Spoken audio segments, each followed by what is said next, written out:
पिछले हिस्से में आपने देखा रामपुर का शांत गांव, जहां 7 बजे के बाद बाहर निकलना मना था। सागर ने नियम तोड़कर मंदिर में वो सच देखा। बाबा, रमेश भैया, राहुल और एक भयानक भेड़िया। लेकिन ये सब क्यों? गांव पर यह अजीब सा साया कब से था? आइए जानते हैं। रामपुर के इस आखिरी अध्याय में रात थी। सागर अपने कमरे में जाग रहा था। अचानक खिड़की पर दस्तक हुई। सागर ने धीरे धीरे खिड़की खोली। बाहर कोई नहीं था, लेकिन दीवार पर खून से लिखा था, आज आखिरी रात है। आखिरी रात मतलब कौन सी रात? सुबह की रोशनी फैली। गांव में डर का माहौल था। लोग बहुत सहमे सहमे लग रहे थे।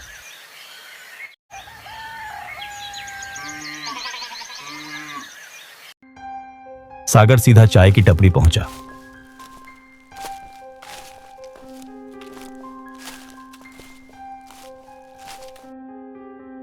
रमेश भैया, ये भेड़िया कौन है और क्यों बार बार आता है? हमें नहीं पता बेटा, ये तो बाबा ही बता सकता है। अगर नहीं पता तो फिर मंत्र पढ़ने आप लोग क्यों जाते हो? बेटा, बाबा हमें मंदिर बुलाता है। वो हमें एक किताब देता है और कहता है कि अगर हम सब मिलकर मंत्र पढ़ें तो भेड़िया शांत हो जाएगा। मतलब आप लोग को असली कारण नहीं पता, बस आप लोग बाबा के कहने पर मंत्र पढ़ते हो? हाँ, जब हम मंत्र पढ़ते हैं तो भेड़िया कांपता है, चीखता है और फिर गायब हो जाता है।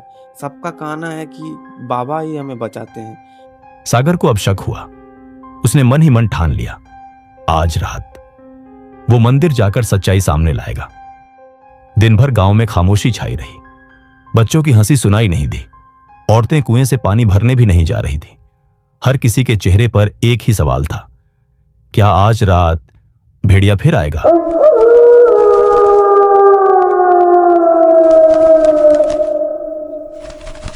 रात हुई।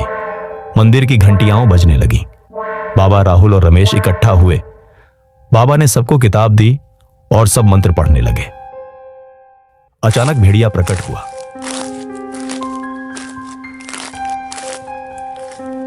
उसकी आंखें अंगारों की तरह चमक रही थी।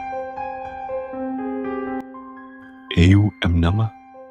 भेड़िया मंत्र की आवाज सुनकर पीछे हटने लगा। तभी वहां सागर पहुंच गया। रुक जा बाबा, आप ये क्या कर रहे हो? चुप लड़के, तू नहीं जानता, मैं इस भेड़िए को शांत कर रहा हूँ। नहीं, आप शांत नहीं कर रहे, बल्कि छुपा रहे हो। ये भेड़िया आपके काले जादू की वजह से है।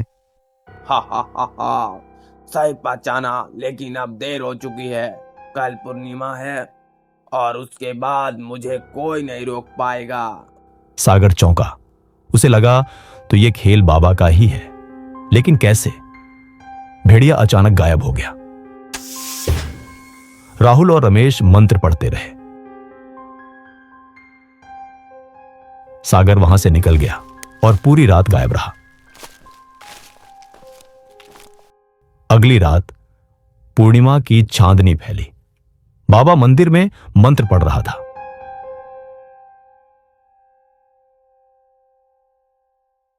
आज सागर नहीं आया, शायद डर कर भाग गया होगा।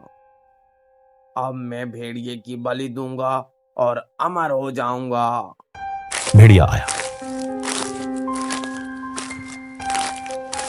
लेकिन तभी मंदिर में सागर भी आया। उसके साथ एक तांत्रिक भी था। बाबा बहुत ही डर गया।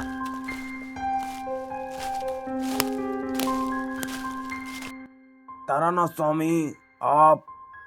हाँ, मैंने तुझे चेतावनी दी थी कि ये काला जादू छोड़ दे, लेकिन तुझे तो पूरी दुनिया पर राज करना था।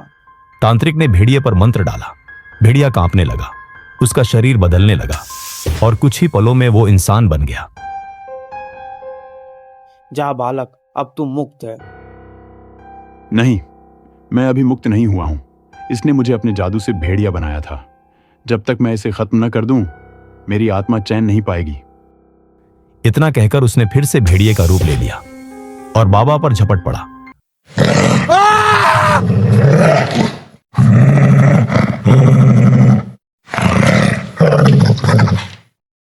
बाबा के मरते ही सारा काला जादू टूट गया।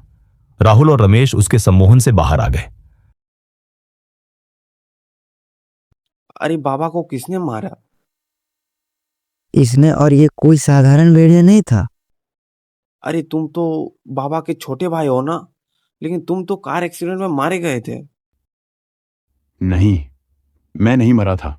मैंने भैया को काला जादू करते देख लिया था, इसलिए उसने मुझे भेड़िया बना दिया और सबको ये कह दिया कि मेरी मौत हो गई। लेकिन इतने दिनों से तुम्हें क्यों नहीं मारा, और वो आज ही के दिन तुम्हें क्यों मारना चाहता था? क्योंकि आज पूर्णिमा है। आज की रात अगर वो इसे मार देता तो वो अमर हो जाता और बलशाली भी। अगर तुम सागर हिम्मत न करता तो ये रहस्य कभी खत्म नहीं होता और बाबा अपने मकसद में सफल हो जाता। रामपुर से अंधेरा मिट चुका था। बाबा की मौत और सच्चाई सामने आने के बाद गांव वालों के मन से डर खत्म हो गया। एक लड़के की हिम्मत ने पूरे गांव को झूठे डर और काले जादू से मुक्त कर दिया और इस तरह रामपुर का रहस्य हमेशा के लिए खत्म हो गया।